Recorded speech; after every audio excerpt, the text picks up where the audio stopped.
జాయిస్ mayor ministries భాగస్వాములు మరియు స్నేహితుల ద్వారా ఈ కార్యక్రమాన్ని చూడడం సాధ్యమవుతుంది. ఒక్కసారి సిద్ధాంతాన్ని చూసి అర్థం చేసుకుంటే బైబిల్ చెప్తుంది, మనుషులు మీకు ఏమి చేయవలనని కోరుదురో అలాగునే వారికి చేయుడి. అంటే మీరు మారగలరు, మీ జీవితంలో మార్చుకోగలిగిన విషయాలు ఎన్నో ఉన్నాయి. సరైన విత్తనాలను ఎలా విత్తవలనో నేర్చుకుంటే. నేను జాయిస్ మేయర్ని. మీరు గాయపడిన ప్రతి చోట దేవుడు స్వస్థపరుస్తాడని నమ్ముతాను. ఆల్ రైట్, ఆలోచనలు మరియు మాటల శక్తిని గురించి చెప్తున్నాను. అంటే బైబిల్ మనకు చెప్తుంది, యేసు మరణించి మనకు ఇవ్వాలన్న దాన్ని మన మనసు వాక్యం చేత నూతనీకరించబడనంత వరకు అనుభవించలేమని. రోమా 12. ఇంకా నేను బైబిల్ చదవడం మొదలుపెట్టినప్పుడు అది నా కళ్ళను తెరిపించింది. ఎందుకంటే నాకు అసలు ఐడియానే లేదు, నా ఆలోచనలు లేదా నా మాటలు నా జీవితంలో దేనిపైన అయినా సరే ప్రభావం చూపుతాయని. అంటే ఏళ్ల తరబడి చర్చికి వెళ్ళా, నాకెన్నడూ అది బోధించలేదు. టీవీలో వస్తున్నందున మా వద్ద ఎంతోమంది వేర్వేరు వర్గాల నుంచి మా సభలకు వస్తూ ఉంటారు. కనుక నేనెప్పుడూ గుర్తుంచుకుంటాను ఏమనంటే, అందరికీ మనలో కొందరికి తెలిసినవి తెలియవని. ఈ రోజున ఇక్కడ కొంతమంది ఉండవచ్చును అటువంటిది ఎన్నడూ విన్నవారు, మీకు అసలు ఐడియానే ఉండదు. నెగిటివ్ ఆలోచనలు మీ జీవితంలో నెగిటివ్ ప్రభావాన్ని చూపగలవని, పాజిటివ్ ఆలోచనలు అనుకూలతను తేగలవని, లేదా మీ ఆలోచనల గురించి మీరేమీ చేయలేరనుకుంటారు. మీ బుర్రలోకి ఏదొస్తే దాన్ని ఆలోచిస్తారు. అయితే మీరు వద్దనుకుంటే దేన్నైనా ఆలోచించలేరని గుర్తించరు. మీకు లాభాన్ని తెచ్చే దేని గురించైనా ఆలోచించాలనుకోవచ్చు. నాకసలు నా మాటలు దేన్నైనా ప్రభావితం చేయగలవన్న ఐడియానే లేదు. ఏదే అనాలనిపిస్తే అనేదాన్ని, ఎవరితో అనాలంటే వారితో, ఎప్పుడంటే అప్పుడు. అయితే సామెతలు 18:21 చెప్తుంది, జీవమరణములు నాలుక వశము అని. అంటే అది కేవలం ఆ ఒక్క వచనం. ప్రజలతో మాట్లాడినప్పుడు మనం చెప్పేది మనం నిజంగా వింటున్నాం, అలాగే వారితో మాట్లాడుతుంది. చూడండి, బైబిల్ అక్షరాలా చెప్తుంది. అంటే ఈ మాటల్లో ఉంచబడలేదు, కానీ మనం మన మాటల్నే తింటామని. అంటే జీవమరణములు నాలుక వశము, మన జీవితంలోని ఆ మాటల ప్రభావంతో మనము డీల్ చేయాలని. కనుక నేనెంతో నెగిటివ్గా ఉండేదాన్ని, ఎందుకంటే అలాంటి వాతావరణంలో పెరిగాను. అసలైతే నెగిటివ్గానే ఉండమని నేర్పించారు, నా తండ్రి నేర్పించారు. మంచి ఎలాంటి మేలు చేయదు, ఎవరిని నమ్మవద్దు, అందరూ నిన్ను గాయపరుస్తారు, ఎటువంటి మేల్ని ఆశించుకు, ఎందుకంటే జీవితం కేవలం చూడు అంతా ఖాళీగా ఉంటుంది, అదేమీ. అందుకే నాకెంతో ప్రతికూల వైఖరి ఉండేది. ఇక్కడ ఎవరైనా అలా ఎదిగారా అంటే చూడండి, మీ పరిసరాలన్నీ నెగిటివ్గానే ఉండే, అందుకే మీకు అది సహజంగా అయిపోయింది. దానికి సమయం పడుతుంది, మార్పు అద్భుతం అయితే దానికి టైం పడుతుంది. మీరిలా అనలేరు, మారతాను అనగానే మారిపోవడం. మీరు పరిశుద్ధాత్మతో పని చేయాలి. పరిశుద్ధాత్మకై ఎంతో కృతజ్ఞతలు. యేసు చెప్పాడు, మీకోసం ఆదరణకర్తను పంపుతాను. అలాగే పరిశుద్ధాత్మ ప్రోత్సాహాన్నిస్తాడు.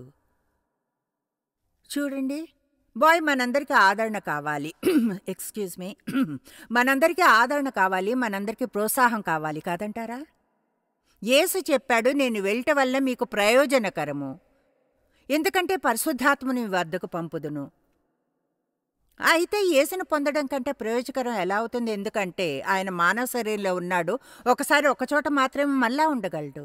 కానీ పరిశుద్ధాత్మ అక్షరాలే ఇక్కడ పైన మాట్లాడుతున్నా, ఆయన వేర్వేరు వారితో వేర్వేరు విషయాలు మాట్లాడుతుండవచ్చును. నా నోటి నుంచి వచ్చే అవే మాటలు, కానీ అవి ఆయన మీలోని ప్రతి ఒక్కరితో మీ అవసరత ఆధారంతో డీల్ చేయగలడు. పరిశుద్ధాత్మ ఇక్కడ ఉన్న ప్రతి ఒక్క వ్యక్తితోనూ పర్సనల్గా పరిచర్య చేస్తున్నాడన్నది మీరు అర్థం చేసుకోవాలి. మీరు వినవలసిన విషయం ఇది. ఇప్పుడు మిమ్మల్ని ఒక ప్రశ్న అడుగుతాను, మీలో ఎంతమంది మీరు శారీరకంగా ఫీల్ అవుతున్న దానికంటే మంచిగా ఫీల్ అవ్వాలనుకుంటారు? ఓకే. బహుశా మళ్ళా చాలామందికి దాంతో సమస్య ఉంది ఎక్కువగా. అది ఈనాడు జీవితంలో డీల్ చేసే ఒత్తిడి వలన కలుగుతుంది. ఒత్తిడి అనేది పోదని నేను చెప్పగలను. కనుక మనమేం మారాలి. ఎలా మనం జీవితం మారదు. ఒకవేళ మారితే అది మరింత హీనంగా అవుతుంది.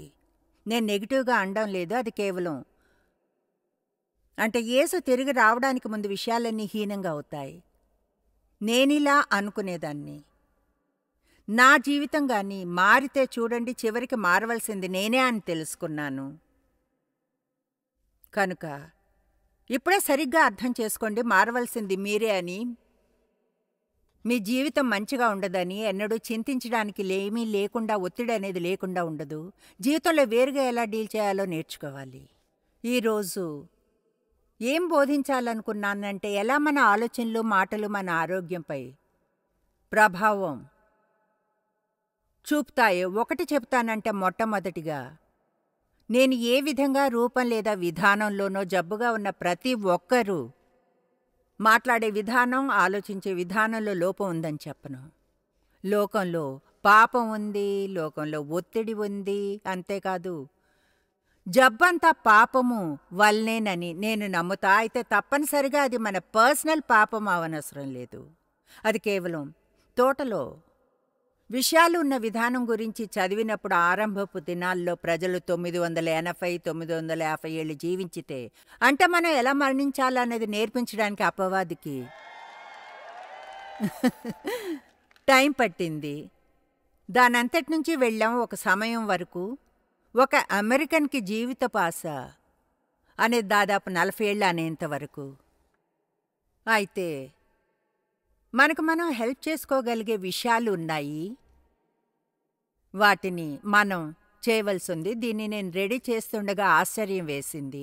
ఎన్ని వచనాలు, ఎన్ని వేర్వేరు విషయాలు వారి బోన్స్లోకి వెళ్ళి వాళ్లను బలహీనపరిచి వాళ్ల దృష్టి మందగించేలా చేశాయన్న దాని గురించి చెప్పడం చూస్తే దానికి ఎంతో సంబంధం ఉంది. ముఖ్యంగా ప్రజలు ఆలోచించే విధానం, వాళ్ళు మాట్లాడే విధానంతో. కనుక ఆలోచనలు, మాటలు ఎంతో ముఖ్యమైనవి. ఎవరు ఎన్నడూ చెప్పకుంటే ఈరోజు ఇక్కడ మీరు వినేది కొంచెంగా అర్థం చేసుకుంటారా? అయితే ఈ 2 విషయాల మీద నా దగ్గర చాలా మెటీరియల్ ఉంది కనుక ప్రోత్సహిస్తున్నాను. ఒకటి, వనరుల టేబుల్ వద్దకు వెళ్ళండి లేదా ఆన్లైన్లో మంచి స్టఫ్ని పొందమని. Battle of mind, power thoughts, change your words, change your life అనే వాటిని తీసుకుని అవసరమైన సహాయాన్ని పొందండి. అది కేవలం దేవుని వాక్యం నుంచే వస్తుంది. ఆమేన్. ఇప్పుడు వాక్యంలోని అత్యంత శక్తివంతమైన సూత్రాల్లో ఒకటి, మనం విత్తినదే కోస్తాము. భూమి ఉన్నంతవరకు విత్తుకాలము, పంటకాలము ఉంటుంది. కనుక మన జీవితంలో మనం పొందే ప్రతి పంట ఏదో ఒక విత్తనము నాటినందునే. ఉదాహరణకు బైబిల్ చెప్తుంది, ఇతరులకు ఎలా తీర్పు తీర్చుతారో అలాగే మీకు తీర్చబడుతుంది. దయని విత్తితే దయను కోస్తారు. ఫైనాన్స్లను విత్తడం, కోయడం గురించి బైబిల్ మనకెంతో బోధిస్తుంది. ఇయ్యడి అప్పుడు మీకు ఇయ్యబడిన, అణిచి కుదిలించి దిగజారినట్లు నిండు కొలతను మనుషులు మీ ఒడిలో కొలుతురు. దేవునికి మీ డబ్బు అవసరం లేదు. అయితే నాకు ఆసక్తికరంగా ఉంటుంది, దేవుడు చేయాలనుకున్న వాటికి ఏ విధంగా అయినా కోరుకునే విధానంలో చెల్లించగలడు. అయితే మనందరం అందులో ఇన్వాల్వ్ అవ్వాలంటాడు. తెలుసా, నా బోధన ద్వారా ఒకరి జీవితం మారినా ఒకరిని బిలియనీర్ దేవుడు చేయగలడని. ఆయన నాకు 2 ఆయిల్ వెల్స్ని ఇవ్వగలడని, మరొకసారి ఎన్నడూ కానుకను పొందనవసరం లేకుండా. అయితే దేవుడు అలా చేయడది. ఎందుకంటే మనం విత్తాలి అంటాడు, పంటను కోయగలిగేలా. మీరు విత్తిన దాని ప్రకారముగానే కోయగలరు. మీరు ఏ వైఖరితో విత్తితే, మీకున్న దానిలోంచి ఎంత ఇస్తే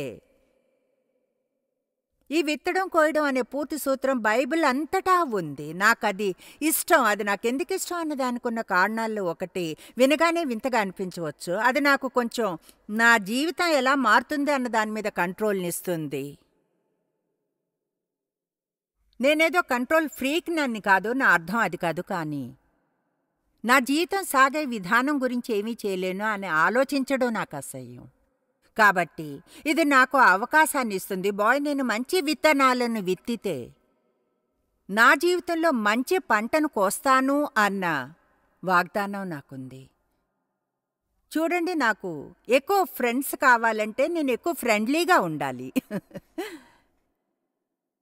ఎక్కువ ప్రేమను పొందాలంటే మరింత ప్రేమను పంచాల్సి ఉంటుంది. ఒక్కసారి ఈ సూత్రాన్ని చూసి అర్థం చేసుకుంటే బైబిల్ చెప్తుంది, మనుషులు మీకేమి చేయవలనని కోరుదురో అలానే వారికి చేయుడి. అంటే మీరు మారగలరు. సరైన విత్తనాలను ఎలా విత్తాలో తెలుసుకోవడం చేత మీ జీవితంలోని ఎన్నో విషయాలను మీరు మార్చుకోగలరు. ప్రతి ఒక్క ఆలోచన ఒక విత్తనమే. అర్థం చేసుకోండి, ప్రతి ఆలోచన ఒక విత్తనమే. రోజుకి 6000 ఆలోచనలను ఆలోచిస్తాం. ఒకవేళ వాటిలో 5900 నెగిటివ్ అయితే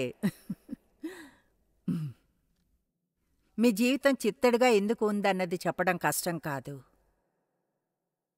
అంటే దేవుడు నన్ను మార్చాడు. నేను ప్రతికూలతను సహించలేను. ఆయన నన్ను మార్చగలిగితే నేను చెప్తున్నాను, ఇక్కడున్న ఎవరినైనా సరే ఆయన మార్చగలడు అని. ఎందుకంటే చెప్తున్నాను, నేను నెగిటివ్గా ఉండేదాన్ని. నా వైఖరి అలా ఉండేది. ఏదైనా మంచి జరుగుతుందని ఆశించకుండా జరగనప్పుడు నిరాశ చెందకుండా ఉంటారు. నేను అదంతా దాటుకుని వచ్చాను. ప్రతి ఉదయం నా ప్రార్థనలో చెబుతాను, ఈరోజు నాకేదైనా మంచి జరుగుతుందని ఆశిస్తున్నాను, మంచి న్యూస్ని ఆశిస్తున్నాను. మంచి న్యూస్ అంటే మీకు ఇష్టం లేదా? నాకైతే ఇష్టం. న్యూస్తో అపవాది కోపంతో తిరుగుతుంటాడంటే అది నెగిటివ్గా లేకుంటే అసలు న్యూసే కాదంటారు. చెప్తున్నాను, మంచి న్యూస్ ఉంటుంది, మనం దాన్ని వినాలి. ప్రజల జీవితాల్లో ఈ భూమి మీద దేవుడు ఎన్నో గొప్ప విషయాలను చేస్తున్నాడు. మనకు మంచి వార్తలు న్యూస్ పేపర్ కావాలి. లేదు, నేను అది స్టార్ట్ చేయబోవడం లేదు. ఎఫ్సి 6:7 చెప్తుంది, మోసపోకుడి, దేవుడు వెక్కిరింపబడ్డు. మనుషుడు ఏమి విత్తునో ఆ పంటనే కోయును. ఎక్సర్సైజ్ని విత్తితే మీరు మజిల్స్ని పెంచుకుంటారు. స్ట్రెచింగ్ని విత్తితే ఫ్లెక్సిబిలిటీని పొందగలుగుతారు. దయని విత్తితే దయను కోసుకుంటారు. శరీరంలోనికి చెత్త ఆహారాన్ని పంపితే ఎల్లవేళ్ల చిత్తడిగా ఫీల్ అవడానే పొందుతారు.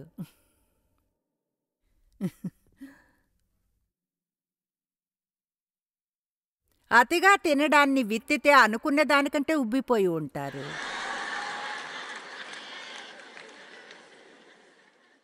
అది మీ థైరాయిడ్ కాదు, అది మీ మెటబాలిజం కాదు, అది మీ నోరు.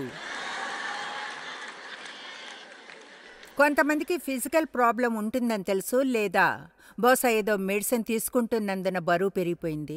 అయితే నిజంగా దేని గురించి చెప్తున్నానంటే, ఇది చెప్పే ఎవరికైనా కోపం తెప్పించాలనుకోను. అయితే మీరు బరువు ఎక్కువ ఉండకూడదంటే అతిగా తినకండి.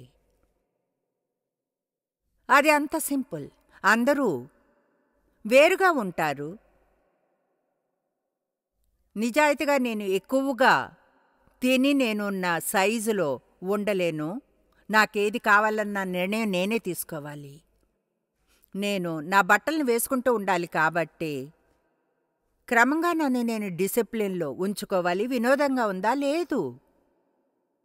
ఇప్పుడు నేను వెళ్ళిన తర్వాత ఏం చేయడం నాకు ఇష్టం? నాకు తెలీదు. ఉన్న వాటిల్లో అతిపెద్ద డిజర్ట్ని చూచి తినడమే. అందువల్ల నేను సిక్ అవ్వచ్చు. అయితే అది వెళ్తూ ఉంటే ఆనందించాలి. మీరు తీర్పుని విత్తితే తీర్పునే కోస్తారు. మీరిస్తే తిరిగి పొందుతారు. మత్తయి 7:1-2 మీరు తీర్పు తీర్చుకుడి, విమర్శించుకుడి, ఇతరులు నిందించుకుడి. ఇప్పుడు ఆ మాటల మీద గమనం ఉంచండి. తీర్పు తీర్చుకుడి, విమర్శించుకుడి, నిందించుకుడి. మీకు తీర్పు తీర్చబడకుండా, మీరు విమర్శించబడకుండా, నిందించబడకుండా ఉండాలంటే, ఎవరైనా మిమ్మల్ని విమర్శిస్తే వాళ్ళు విత్తుతున్నారా లేక మీరు కోస్తున్నారా? అది చాలా ఫాస్ట్‌గా చెప్పానా లేదా స్లోగా చెప్పాలా?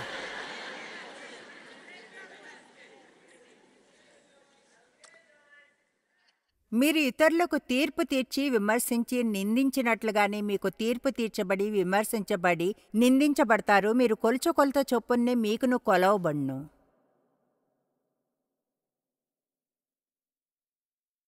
మత్తయి 5:7 ధన్యులు అసూయపడబడ్డం, ఆత్మికంగా వృద్ధి చెందడం, దేవుని సహాయంలోనూ రక్షణలోనూ. కనికరము కలవారు ధన్యులు, వారు కనికరము పొందుదురు. అంటే ఈ విత్తడం కోయడం అనే సూత్రాన్ని బ్యాకప్ చేసే వచనాలు ఎన్నో ఉన్నాయి. మన ఆలోచనలు మరియు హృదయ వైఖరిలో ఉన్నది మన శరీరాల్లో కనిపిస్తుంది. నేను ఇలా అనలేదు, గుర్తుంచుకోండి. ఎవరికైనా ఫిజికల్గా మీలో ఏదైనా తప్పు ఉన్న వారందరూ అని అనడం లేదు. అంటే గత వారం నా వీపుకు దెబ్బ తగిలింది, వారాంతం అంతా నొప్పిగా ఉంది, సెషన్స్ మధ్యలో ఐస్ పెడుతున్నాను. తెలుసా నేను ఏం చేశానన్నది తెలీదు, ట్రెడ్మిల్ మీద చాలాసేపు ఉండడం తప్ప. అవును, డేవ్ చెప్పడానికి ట్రై చేశారు. అంటే ముందుగా కేవలం ఓ పావు మైలు చాలు అని, నేను అది పనికిరాదు, అందుకే దాని మీద ఎక్కి దాదాపు 2 మైళ్ళు చేశాను, అందుకే వీపు నొప్పి. అది కేవలం ఒక స్టూపిడ్ కేసే. అవును, అయితే నేను కొంచెం అలానే ఉంటాను. అదెలా అంటే నేను ఇది చేయగలను. నా జీవితంలో కొన్ని విధాలుగా పనిచేసింది. ఇప్పటికీ ఇక్కడ ఉండడానికి ఉన్న కారణాలు అదొకటి. అప్పుడప్పుడు సమస్యలో పడేస్తుంది. చూడండి, నిన్న డేవ్కి అంత బాగాలేదు, దేవుడు ఆయన లేపడు, మంచిదైంది. నిన్న రాత్రి ఇంటికి వెళ్ళినప్పుడు స్పోర్ట్స్ చూస్తున్నారా, ఆయనకి ఎంత బాధగా ఉందో తెలీదు, లేదా బాల్ గేమ్ని చూడాలనుకున్నారేమో.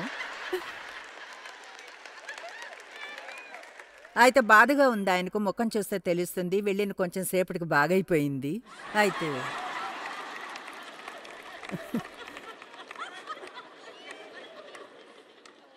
ఆయనకు బాగా అలా ఫీల్ అయ్యేలా చేసేలా ఏదైనా చేశారని అనుకోను కనుక ప్లీజ్ ప్లీజ్, నేను ఎవరిని నిందించడం లేదు, నేను ఇలా అనడం లేదు తప్పైన ప్రతిదీ అని. అయితే మీరు ఏం ఆలోచిస్తారో, ఏమంటారో అది మీపై ప్రభావం చూపుతుందని బాహ్యంగా గుర్తించండి. మీకు గొప్ప ఉదాహరణ ఇస్తాను. డేవ్ ఎప్పుడూ నాకంటే ఆరోగ్యంగా ఉంటారు. నా శరీరంలో వేర్వేరు సమస్యలున్నాయి.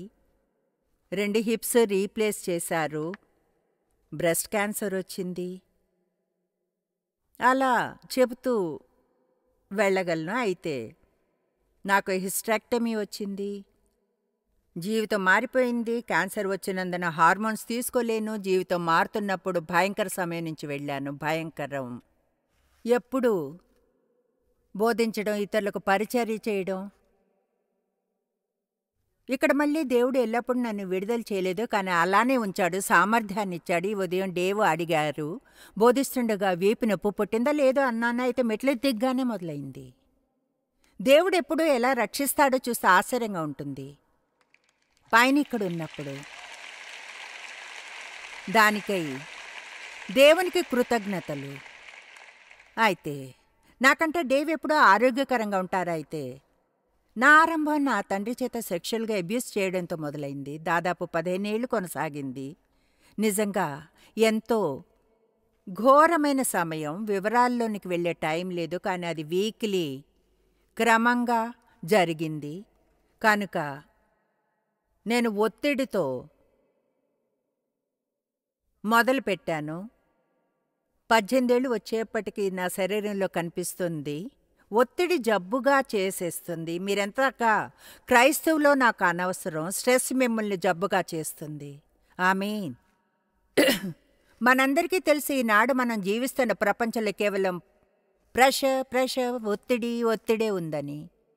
అంటే రోడ్ రేజ్ తెలుసా? మీరు ఎలా వెళతారో మీరు బయట పబ్లిక్లోకి వెళ్ళినప్పుడు మీరు ఎంత కన్సర్న్గా ఉండాలన్న విషయం అంటే అటువంటి విషయాలు గతంలో లేవు. అవును, గతంలో లేవు. డేవ్ చిన్న వయసులో మొదటి పేపర్ బాయ్ దొంగిలించినప్పుడు ఆయన గుర్తుంది అన్నారు.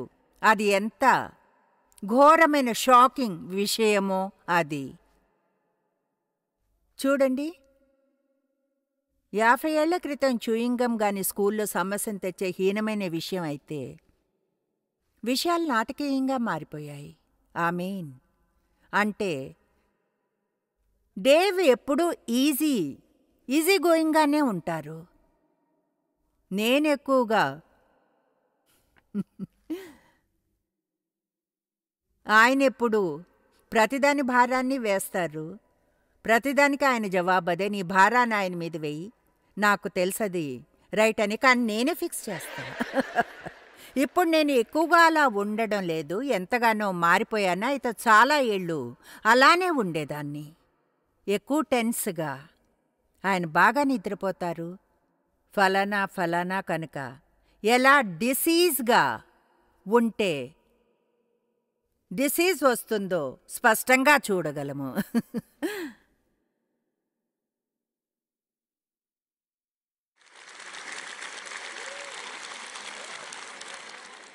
యేసు ఇలా అంటే ఆశ్చర్యం లేదు. ప్రయాసపడి భారం మోసుకొంచున్న సమస్త జనులారా నా వద్దకు రండి, నేను మీకు విశ్రాంతి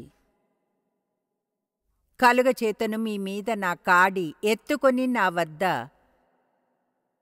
నేర్చుకోండి, అప్పుడు మీ ప్రాణములకు విశ్రాంతి దొరుకును. ఏలైనగా నా కాడి సులువుగాను నా భారము తేలికగాను ఉన్నవి. కనుక యేసు ఎంతో ఈజీ గోయింగ్ అని అనడం ఎంతో సేఫ్ అనుకుంటా. ఆయన త్వరపడ్డాన్ని ఊహించుకోలేను. మీరు ఊహించుకోగలరా? ఈ మధ్యన ఒక మంచి బుక్ని చదివాను. నాకు తెలిసి ఏదైనా బుక్ని చదివితే మీరు ఆఫీస్కి ఫోన్ చేసి అడుగుతారా బుక్ పేరు ఏమిటని. కనుక దాని పేరు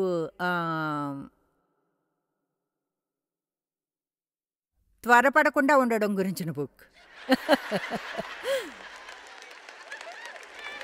పేరు గుర్తుకు రావడం లేదు. జాన్ మార్క్ కామర్ దాన్ని వ్రాసారు. కనుక ఆఫీస్కి ఫోన్ చేయకండి, లెటర్ కూడా వ్రాయకండి. John Mark Comer, the ruthless elimination of hurry. నిజంగా మంచి బుక్. ఆయన చెప్పిన వాటిలో ఒకటి, బహుశా మెయిన్ విషయాల్లో ఒకటి, మీరు తొందరలో ఉండి ప్రేమలో నడవలేరు.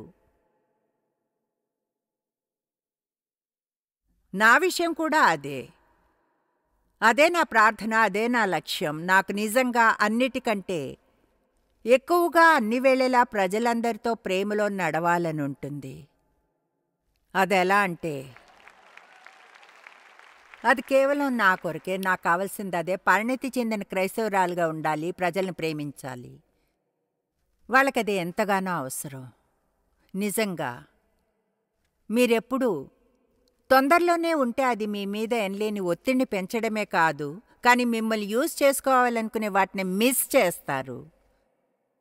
వాటిని గమనించరు, చూడరు. పక్కన ఎవరైనా గాయపడుతుండొచ్చు, దానిపై ఎలాంటి గమనం ఉంచరు, ఎందుకంటే తొందరలో ఉంటారు. కాబట్టి మీ జీవితంలోని కొంత ఒత్తిడి నుంచి విడుదల కావాలంటే స్లో డౌన్ అవ్వండి. మీరు నోట్స్ తీసుకుంటే వ్రాసుకోండి స్లో డౌన్ అని.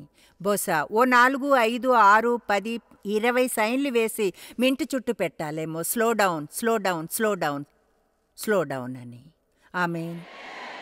మా ఫ్యామిలీ నన్ను టీజ్ చేస్తుంది. అదంతా ఫన్నీగా లేకున్నా సరే అది కేవలం నేను ఎలా ఉంటానో చూపుతుంది. ఇది జరుగుతుండగా ఎప్పుడు తర్వాత దానికి రెడీగా ఉంటాను. కనుక మేము ఎక్కడి నుంచి ఇంటికి వెళ్తున్నా, ఎక్కడ ఉన్నా ఇంటికి సగం దూరంలో ఉండగానే ఇంటి తాళాలు తీస్తా. ఇంటికి చేరుకోగానే తాళం తీయడానికి రెడీ. మా అమ్మాయి చాలా చోట్లకు తీసుకుని వెళ్ళి చెప్తుంది, అమ్మా ప్లీజ్ నేను కార్ని పార్క్ చేసేంత వరకు వెయిట్ చేస్తావా, దానికి ముందే తాళం తీయడానికి దిగడానికి ట్రై చేయకుండా. అలా ఎందుకు చేస్తానో తెలీదు. అయితే నా చేతులు కారు హ్యాండిల్ మీద ఉంటాయి. ఒకటి చెప్తాను, నేను ఏమీ కాకుండా రెడీగా ఉంటాను.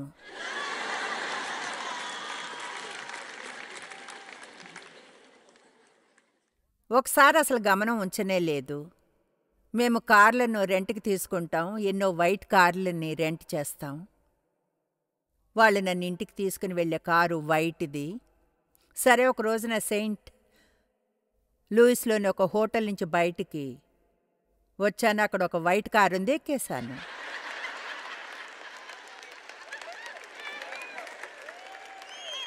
ఏమైందో తెలుసా? నాకు తెలిసిన ఎవరితోనో కార్లో ఎక్కాను. టీవీ నుంచి ఆమెను భయపెట్టేశాను. ఆమెలంటే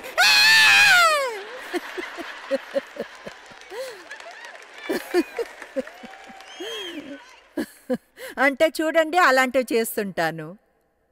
నాకు డేవ్ లాంటి పర్సనాలిటీ ఉంటే బాగుండేది, కానీ లేదు. నాకు లేదు. అయితే థ్యాంక్ యూ. మీ అందరిలానే నేను ఎక్కువగా ఉండేలా దేవుడు చేస్తాడు. నాలా మీరు ఉండగలరు, తెలుసా? కాబట్టి మీ జీవితంలోని కొంత ఒత్తిడి నుంచి విడుదల కావాలంటే స్లో డౌన్ అవ్వండి. మీరు నోట్స్ తీసుకుంటే వ్రాసుకోండి స్లో డౌన్ అని. బహుశా ఓ 4, 5, 6, 10, 20 సైన్లు వేసి మీ ఇంటి చుట్టూ పెట్టాలేమో. Slow down, slow down, slow down, slow down అని. ఆమేన్. మా ఫ్యామిలీ నన్ను టీజ్ చేస్తుంది. అదంతా ఫన్నీగా లేకున్నా సరే, అది కేవలం నేను ఎలా ఉంటానో చూపుతుంది. నేను ఎప్పుడూ తర్వాత జరిగేదానికి రెడీగా ఉంటాను. కనుక మేము ఎక్కడి నుంచి ఇంటికి వెళ్తున్నా, ఎక్కడ ఉన్నా ఇంటికి సగం దూరంలో ఉండగానే ఇంటి తాళాలు తీస్తా. ఇంటికి చేరుకోగానే తాళం తీయడానికి రెడీ. మా అమ్మాయి చాలా చోట్లకు తీసుకుని వెళ్ళి చెప్తుంది, అమ్మా ప్లీజ్ నేను కార్ని పార్క్ చేసేంత వరకు వెయిట్ చేస్తావా? దానికి ముందే తాళం తీయడానికి దిగడానికి ట్రై చేయకుండా. అలా ఎందుకు చేస్తానో తెలీదు. అయితే నా చేతులు కారు హ్యాండిల్ మీద ఉంటాయి. ఒకటి చెప్తాను, నేను ఏమీ కాకుండా రెడీగా ఉంటాను.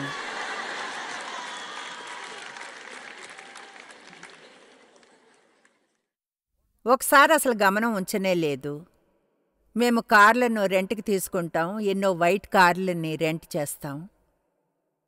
వాళ్ళు నన్ను ఇంటికి తీసుకుని వెళ్ళే కారు వైట్‌ది.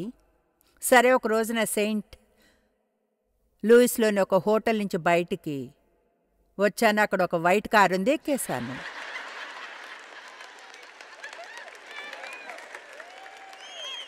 ఏమైందో తెలుసా? నాకు తెలిసిన ఎవరితోనో కార్లో ఎక్కాను. టీవీ నుంచి ఆమెను భయపెట్టేశాను. ఆమెలంటే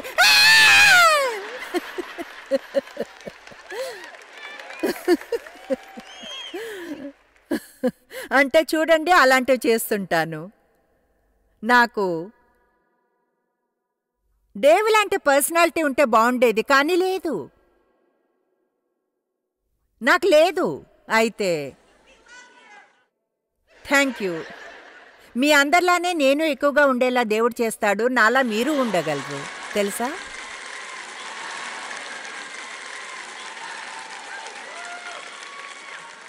ఓ, మీరు డేవ్ అనుకున్నాను. కారు హాయ్ చెప్పలేను. ప్రతి ఆలోచన, ప్రతి మాట మన జీవితంలో ఏదో ఒకటి ఉత్పత్తి చేసే విత్తనం.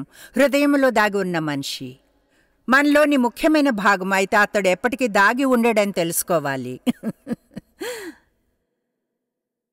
లూకా 12:2 మరుగైనదేదియు బయలుపరచబడకపోదు, రహస్యమైనదేదియు తెలియబడకపోదు. ఓకే, ఇప్పుడు నా దగ్గర ఒక బుక్ ఉంది. ముందుగా 76లో ఆత్మతో నింపబడినప్పటి నుంచి పేరు కమ్ అవే మై బిలవర్డ్. నాకు తెలియదు మీ దగ్గర ఉందా లేదా అని. అయితే అది దాని నుంచి కొన్ని స్టేట్మెంట్లను చదువుతాను. ఇది ఒకలా డివోషనల్ బుక్ లాంటిది. నీ మనసులో చింత ఉన్నప్పుడు నీ శరీరమునకు ఎలా స్వస్థతనివ్వగలను?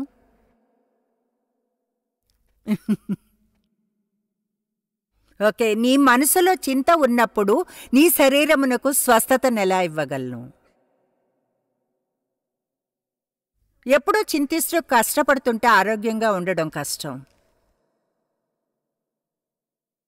నీ ఆలోచనలో డిస్ఈజ్ ఉన్నంత వరకు నీ శరీరంలో డిసీజ్ ఉంటుంది. నీకెన్నో కావలసి ఉన్నవి, అయితే ప్రత్యేకంగా ఒకటి నీ సంరక్షణ కొరకే. అది ఏమిటి అంటే దేవుని ప్రేమించే కేర్లో ఖచ్చితమైన నమ్మకం ఉంచడం. ఎంతగా మీరు తెలుసుకుంటే దేవుడు మీ భారాన్ని ఆయన మీద వేయండి, ఆయన మిమ్మల్ని చూసుకుంటాడు. కనుక చూడండి మిస్టర్, మీ బాధ్యతనివ్వండి డేవ్ మేయర్. ఆయన కేవలం ఒక క్రైస్తవుడిగా పెరిగారు, దేవునితో గొప్ప సమయాలను గడిపారు యంగ్ బాయ్గా ఉన్నప్పుడే. నేను నట్ హౌస్లో పెరిగాను కనుక చూడండి, నాకంటే ఆయన ముందే ఉన్నారు. మీరు పెంచబడిన విధానానికై కొంతమంది ఏమీ చేయలేరు. చూడండి, మీ ఆరంభం వేరే కొంతమంది కంటే బాగుంది, అయితే మీలో ఎక్కువ మందికి గొప్ప ఆరంభం పొందరు మన జీవితాల్లో. అపవాది చాలా త్వరగా వర్క్ చేయడానికి ట్రై చేస్తాడు. ఒకటి చెప్తా, మీకు గొప్ప పేరెంట్స్ ఉండి ప్రోత్సహించినట్లయితే, మంచిగా పెంచితే, సాష్టాంగ పడి దేవునికి మీరు థ్యాంక్స్ చెప్పాలి. ఆమేన్. మీ జీవితంలో అదెంత మార్పును తెస్తుందో మీకు ఐడియా కూడా ఉండదు. మీ జీవితపు మొదటి కొన్నేళ్లలోనే మీ పర్సనాలిటీ రూపొందుతుంది అంటారు. కాబట్టి చెడు ఆరంభం ఉన్నప్పుడు మంచి ముగింపు కొరకు దేవునితో కలిసి వర్క్ చేయాలి. అది పర్వాలేదు, దేవుడు దాన్నంతా యూజ్ చేస్తాడు మనం చేయనిస్తే. ఎప్పుడూ చెడుగా ఫీల్ అవడం కంటే హీనమైంది ఏదీ ఉండదు. మనం పనులు చేస్తూ ఆనందించాలి, జీవితాన్ని ఆనందించడానికి, శక్తివంతంగా ఉండడానికి, మనం మంచిగా ఫీల్ అవ్వాలని దేవుడు కోరుకుంటాడు. బాగా ఒత్తిడిలో ఉన్నప్పుడు కోపం వస్తుంది, ఎవరితో కలవలేరు, తలనొప్పి, కడుపు నొప్పులు, అలాంటి చెత్తవన్నీ వస్తాయి. డాక్టర్ దగ్గరికి వెళ్ళి మరొక మందు తీసుకుంటాం, మరో ప్రిస్క్రిప్షన్ మరొకటి, అవన్నీ ఒకదాంతో మరొకటి పోట్లాడుకుంటాయి. కమాన్, అక్కడ ఉన్నాను, అలా చేశాను. ప్రయాసపడి భారం మోయిచున్న సమస్త జనులారా, నా వద్దకు రండి, నేను మీకు విశ్రాంతినిచ్చేదను. మీ మనసు విశ్రాంతిగా ఉన్నప్పుడే శరీరం ఆరోగ్యాన్ని ఇస్తుంది. కనుక జబ్బుగా ఉండి బాగవడానికి, దేవునితో వర్క్ చేయడానికి ప్రయత్నిస్తుంటే, మీరు చేయడం తెలుసుకోవడానికి ట్రై చేయాల్సింది చింతించకూడదు అని. అంటే మీ ఆరోగ్యం గురించి కూడా.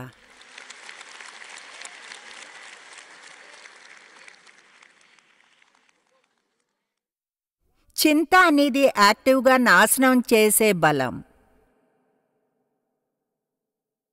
చింత టెన్షన్ని కలుగ చేస్తుంది. టెన్షన్ బాధకు మార్గం అవుతుంది. వావ్, ఇక్కడే రోజంతా ఉండిపోవచ్చును కాదంటారా?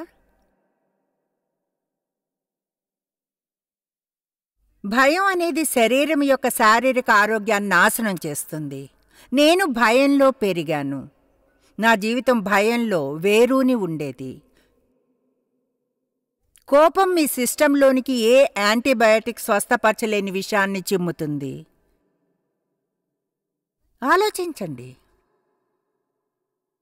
కోపంగా ఉండేదాన్ని, జరిగిన దాని గురించి కోపంగా ఉండేదాన్ని, దాని గురించే కోపంగా ఉన్నానని తెలీదు, ప్రతిదీ కోపాన్ని తెప్పించేది. అది ఆరోగ్యాన్ని బాధిస్తుంది. అక్కడ అందరూ బాగానే ఉన్నారా? All right.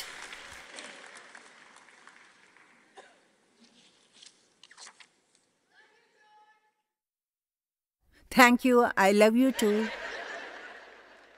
నన్ను ఇలానే ప్రేమిస్తూ ఉండండి. ఓకే, సామెతలు 14:30. దీన్ని నేను వాక్యం నుంచి నిరూపిస్తాను. నిశ్చలమైన భంగము కలగని సాత్వికమైన మనస్సు శరీరమునకు జీవము.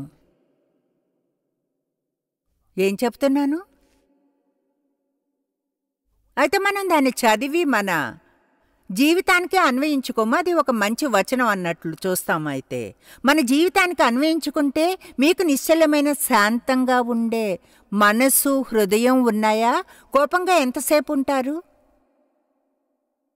మీ జీవితంలో ఎంత క్షమాపణలేముంది? ఎంతగా త్వరపడుతుంటారు? మీకెంత ఒత్తిడి ఉంది? మీ జీవితంలో ఎలాంటి ఫలాన్ని ఇవ్వని దాన్ని చేస్తూ సమయాన్ని గడుపుతున్నారు, దాన్ని మానివేసి మరింత సమయాన్ని మీకోసం వెచ్చిస్తే. కానీ వెచ్చించరు, ఎందుకంటే ఏదైనా సరే తెలుసా, మీరెంతగా చేస్తే అంత ఎక్కువగా ఎడిక్ట్ అవుతారని తెలుసా. త్వరలోనే చేయడం తప్ప ఏం చేయలేరా, పైన విశ్రాంతి ఎలా తీసుకోవాలో తెలియదు, ఎందుకంటే మీరు రెస్ట్ అనేది బోర్ అనిపిస్తుంది.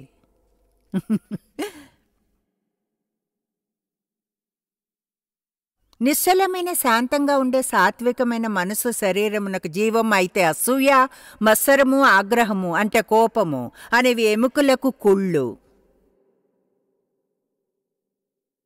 వావ్! మీ ఆరోగ్యాన్ని బాధించే ప్రతికూల భావనలు ఏవో తెలుసా? నా దగ్గర ఒక మంచి లిస్ట్ ఉంది.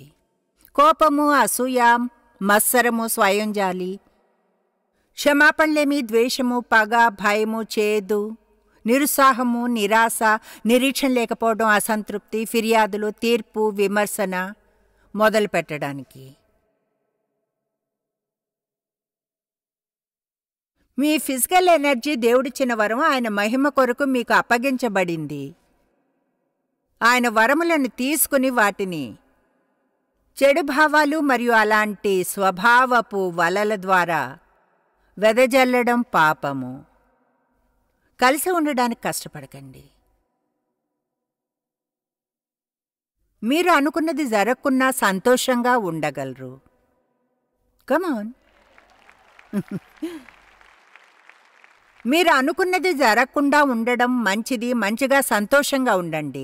అంతేగాని కోరుకునేది పొందే ప్రయత్నంలో ఎవరితో అయినా వాదించి పోట్లాడకండి. నేను నాకు చెప్పుకుంటున్నాను. మీరెలాంటివారో తెలీదు, కానీ నేనేం తినాలనుకుంటే అదే తింటాను.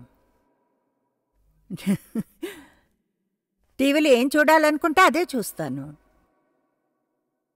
ఎవరో అలా ఉండరని తెలుసు, కానీ రిమోట్ మీద అధికారం ఉండడం మీకు ఇష్టం కాదా? అది వినోదంగా ఉంది.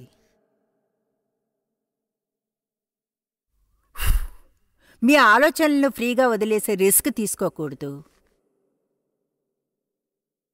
మీ రహస్యపు ఆలోచన జీవితంలో ఏం విత్తినా దాన్నే కోస్తారు. ప్రేమ మరియు దయను విత్తండి, బాహటంగా ప్రతిఫలాన్ని పొందుతారు.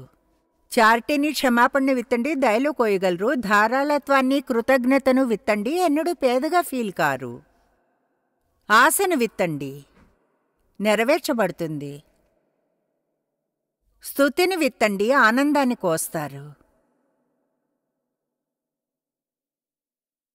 ఉదారంగా విత్తండి, ఉదారంగా కోస్తారు. బైబిల్ చెప్తుంది, సంతోషము గల మనసు ఆరోగ్య కారణము. మీరంతా చనిపోతున్న మనిషి కథని గురించి వినే ఉంటారు. ఈ ఫన్నీ మూవీస్ అన్నీ ఉన్నాయి అతని వద్ద. ఎంతమంది ఆ కథను విన్నారో? ఆయన వద్ద ఈ ఫన్నీ మూవీస్ ఉన్నాయి. కేవలం ఫన్నీ మూవీస్నే చూసేవాడు. ఫన్నీ మూవీస్, నవ్వడం నవ్వి పూర్తిగా బాగయ్యేవాడు. నాకు గుర్తుంది, ఒకసారి తలనొప్పి వచ్చింది. టేబుల్ దగ్గర కొంతమందితో కూర్చుని ఉన్నా, ఎవరేదో ఫన్నీగా చేశారు, నవ్వాను. బాగా అంతా మర్చిపోయి 5 నిమిషాలు పగలబడి నవ్వాను అంతా. అయిన తర్వాత గమనించాను నా తలనొప్పి పోయిందని. నేను నమ్ముతాను, ఎంత సంతోషంగా ఉంటే అంత ఆరోగ్యంగా ఉంటామని. ఎంతమంది ఒప్పుకుంటారు? అందువల్ల చర్చ్ కూడా ఇలా ఉండవలసిన అవసరం లేదు.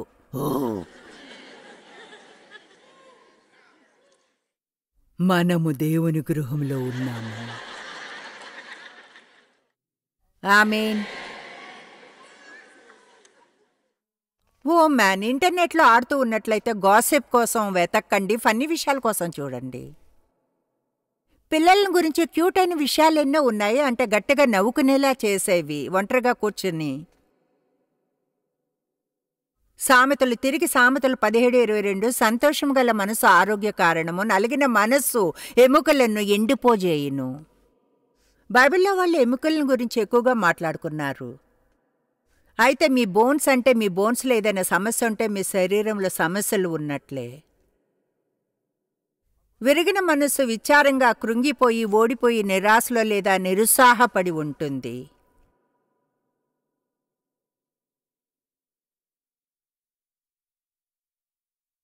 ఎండిన ఎముకలు ఆర్థరైటిస్ గాను వేరే ఐటిసెస్లుగా మారగలవు. కీర్తనలో 109:16-18.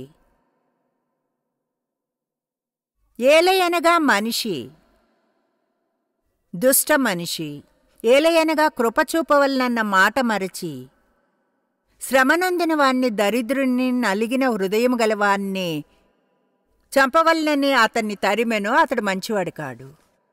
శపించుట వానికి ప్రీతి, కనుక అది వాని మీదికి వచ్చి ఉన్నది.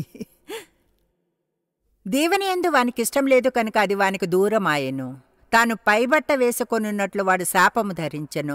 అది నీళ్ల వలె వాని కడుపులో చెచ్చియున్నది, తైలం వలె వాని ఎముకలలో చేరియున్నది.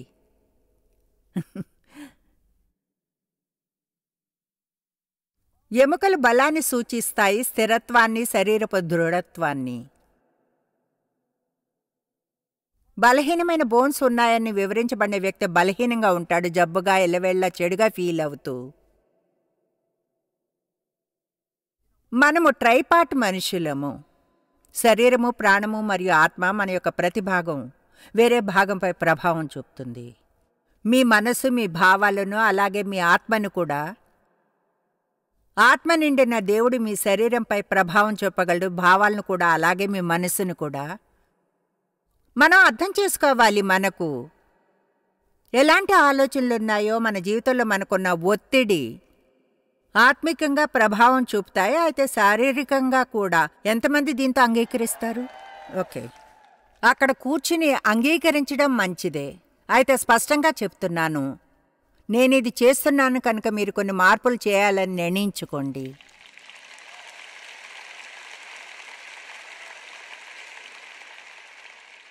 మీరు ఏ మార్పులు చేయకుంటే ఏది కూడా మారదు. మీరు సందేశాన్ని వింటారు, బైబిల్లో గీత గీస్తారు, సీడీని కొంటారు, ఇంకా మీరు అదేదైనా సరే. అయితే కేవలం మార్పు ఒక్కటే. మీకో విషయం చెప్తాను, బహుశా నేను నమ్ముతాను. నేను చెప్పినట్లుగా మీ అందరికీ ఏమవుతుందో తెలీదు. కొంతమందికి బహుశా ఘోరమైన జబ్బులుండొచ్చు. డాక్టర్ కూడా చెడు రిపోర్ట్ని ఇచ్చాడు. నేను ఒక బ్లాంకెట్ స్టేట్మెంట్ చేస్తున్నా, అది మీకు సరికాకుంటే తీసుకోకండి. మనలో చాలామంది మన జీవితాల్లో కొన్ని ఎంతో పాజిటివ్ మార్పులు చేసుకోవచ్చు. మనం శారీరకంగా మంచిగా ఫీల్ అయ్యేలా చేయడానికి సహాయపడతాయి మనం చేసేదానికంటే. ఆమేన్. మీ ఆత్మిక జీవితానికి మంచిగా ఫీల్ అవడం అనేది ఎంతో ముఖ్యము. మంచిగా ఫీల్ కాకుంటే ప్రే చేయాలనిపించదు. మంచిగా ఫీల్ కాకుంటే ఎవరికీ ఏమీ చేయరు. మంచిగా ఫీల్ కాకుంటే చిరాగ్గా ఉంటారు. కమాన్. పరిణితి చెందిన ఒక క్రైస్తవుడిగా ఉండి అలా ప్రవర్తించడం కష్టం అవుతుంది మంచిగా ఫీల్ కాకుంటే. చర్చిలో ఇది మనకు కావలసినంతగా బోధించారని అనుకుని, కొన్నిసార్లు కావలసినంతగా ప్రాక్టికల్ జీవిత పాఠాలను నేర్పించాం. మనకు మంచి సిద్ధాంతాలు ఉండాలనుకుంటాను, అది ఎంతో ముఖ్యం. దేన్ని నమ్మాలో, ఎందుకు నమ్మాలో తెలుసుకోవాలి. అయితే అది ప్రతివారం తెలుసుకునే అవసరం లేదు. ప్రతివారం ఎలా జీవించాలో తెలుసుకోవాలి. ఎలా జీవించాలో తెలుసుకోవాల్సిన అవసరం ఉంది. చెప్పేది వినండి, మీకు ఉంది. ఇతరులు పొందాలనుకునేలా చేసే జీవితాన్ని ఎలా జీవించాలో మీరు తెలుసుకోవాల్సి ఉంది.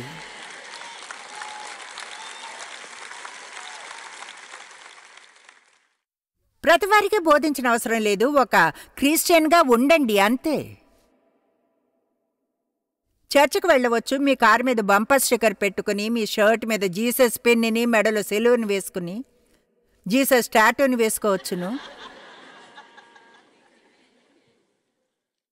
అవన్నీ చేయవచ్చును. అయితే చూడండి, బైబిల్లో నాకు నచ్చిన కథ ఒకటి ఉంది. యేసు ఆయన ఆకలితో ఉండి దూరంగా ఒక అంజూరపు చెట్టుని, దానిమీద ఆకులను చూశాడు. ఆ చెట్టు వద్దకు తినడానికి వెళ్తే అక్కడ ఫలాలు లేవు కనుక ఆ చెట్టుని ఆయన శపించాడు. ఆ అంజూరపు చెట్టు కోసం బాధపడేదాన్ని అనుకున్నాను. అది దాని లోపం కాదుగా, ఫలాలు లేకుంటే. అయితే యాంప్లిఫైడ్ బైబిల్లో క్రింద ఒక ఫుట్ నోట్ ఉంది. ఏమనంటే ఆ అంజూరపు చెట్టుకు ఆకులు ఉన్నప్పుడు అది ఫలాలను ఇవ్వాలి.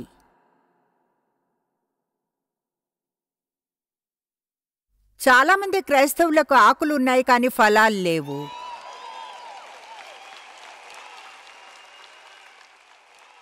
వారికి బంపర్ స్టిక్కర్ ఉంది, చర్చికి వెళ్తారు, ఆఫీస్కి వెళ్తూ బైబిల్ తీసుకెళ్తారు ఆత్మికంగా కనబడడానికి.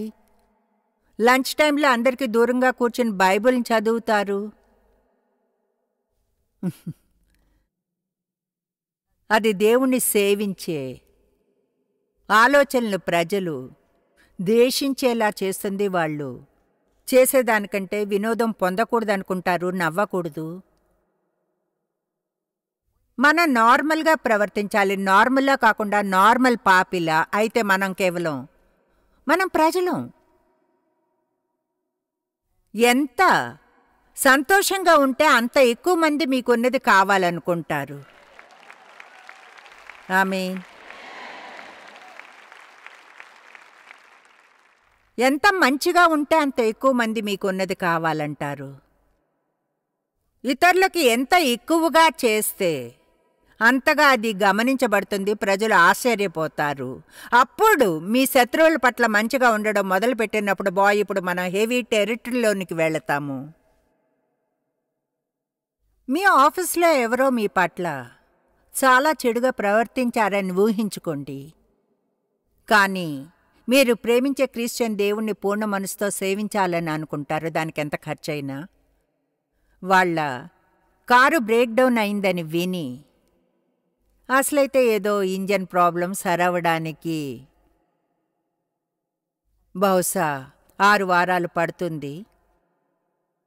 వాళ్ళు ఆఫీస్కి 3 బస్సులు మారి వెళ్ళవలసి వస్తుంది. అప్పుడు మీరు మీ పట్ల మంచిగా ఉండని ఆ వ్యక్తి వద్దకు వచ్చి మీరు అంటారు, నిన్ను పికప్ చేసుకుని సాయంత్రం డ్రాప్ చేస్తాను అని.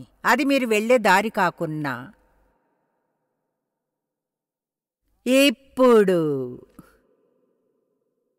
ఇప్పుడు అపవాది రోజున గందరగోళం చేయబోతున్నారు.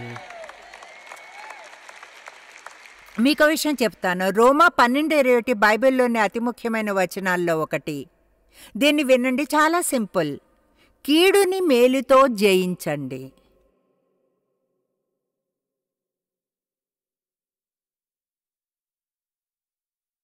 మీరు ప్రేమించవలసిన ఎవరినో చూస్తారు, 3 ఏళ్లుగా వాళ్ళకి ఫోన్ కూడా చేయలేదు.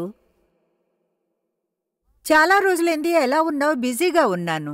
కాదు, ఫోన్ చేయాలనుకోలేదు.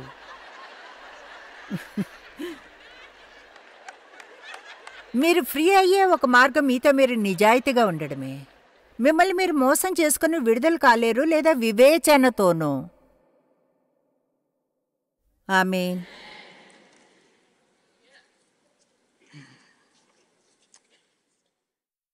ఒకలా కదలిక తెచ్చుకోండి. అంటే ముందుగా వర్కౌట్ చేయడం మొదలుపెట్టినప్పుడు దేవా దయచూపు. ఈ ప్రోగ్రామ్ని మీరు వెళ్ళిన చోటుకు వెళ్ళి ఎక్సర్సైజ్ రొటీన్ని జిమ్ నుంచి నేర్చుకుని ఇంటికి వెళ్ళి 6 వారాలు చేశా. తర్వాత వెళ్ళి మరో ప్రోగ్రామ్ని తెచ్చుకున్నాను. నేనది గుర్తించలేదు, నాకు బాగా వివరించలేదు. అసలైతే నాకు 2 వర్కౌట్స్ ఇచ్చారు. ఒక రోజున ఒకటి, తర్వాత రోజున మరొకటి చేయాలి.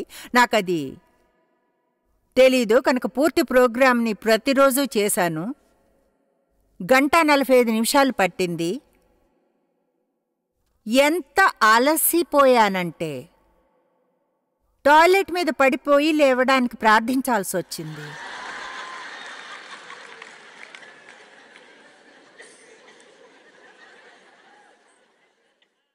దేవునికి స్తుతులు. ఇప్పుడు దాదాపుగా 17 ఏళ్ల నుంచి వర్కౌట్ చేస్తున్నాను. కనుక అయితే నా భర్త డేవ్ వర్కౌట్ చేస్తున్నారు 60 ఏళ్లుగా. కనుక మీలో కొంతమంది అనవచ్చును, నేను కూడా డేవ్లో ఉంటే బాగుండు, డేవ్ ఏజ్ వచ్చేప్పటికి ఆయన అలా ఉంటే బాగుండు. ఆయన కోరుకుంటే పొందలేదు.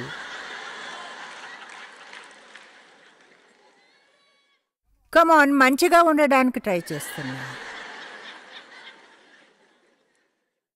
కీర్తనలు 6:1-7 యెహోవా నీ కోపము చేత నన్ను గద్దింపకము, నీ ఉగ్రతతో నన్ను శిక్షింపకము. యెహోవా నేను కృశించి ఉన్నాను, బలహీనంగా అలసిపోయి ఉన్నాను, నన్ను కరుణించుము. యెహోవా నా ఎముకలు అదురుచున్నవి,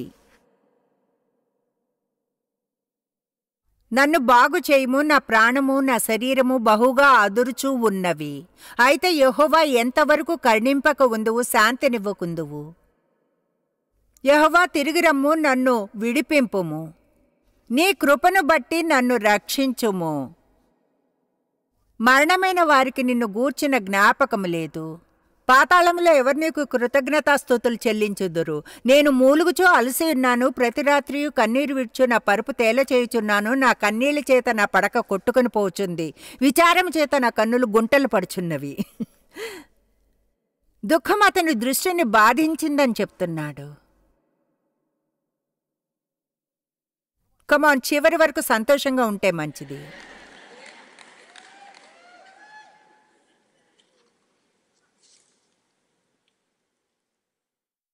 కీర్తనలు 32:3 నేను మౌనై ఉండగా దినమంతయు నేను చేసిన నా ఆర్తధ్వని వలన ఎముకలు క్షీణించినవి.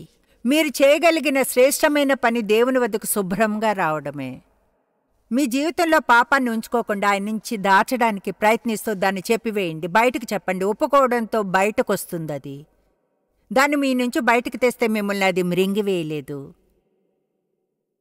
బహుశా మనం యాకోబులోని వచనాన్ని మిస్ చేస్తాం. మీరు స్వస్థత పొందినట్లు మీ పాపములను ఒకరితోనొకడు ఒప్పుకోండి.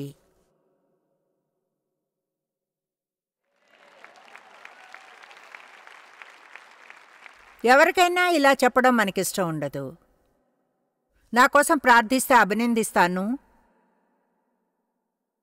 నా టెంపర్తో నాకు సమస్య ఉంది. ప్రజలు దాన్ని తెలుసుకోవాలనుకో. స్వస్థత పొందినట్లు పాపములను ఒకరితోనొకడు ఒప్పుకోండి, బాగుపడతారు. చూడండి, విషయాల్ని మీలో దాచుకోకండి. మన రహస్యాలే మనల్ని జబ్బు పడేలా చేస్తాయి.